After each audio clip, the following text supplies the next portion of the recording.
Welcome to JH. In this guide, I will demonstrate how to conceal formulas within Google Sheets. The process is quite straightforward. To begin, I will set up a basic sum function by entering the formula and highlighting the target range.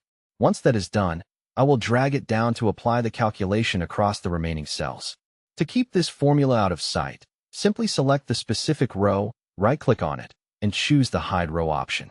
You will notice that the row numbers now skip from 10 directly to 12, effectively masking the formula in between. If you need to reveal it again, just click the small arrow icon to restore the row. You can apply this same technique to columns if your calculations are positioned horizontally. Just right-click the column header and select Hide Column. As you can see, the sheet now transitions from column E straight to G. To bring it back, simply expand it as shown. Thanks for watching. If you found this helpful, please like and subscribe for more tutorials. See you in the next one.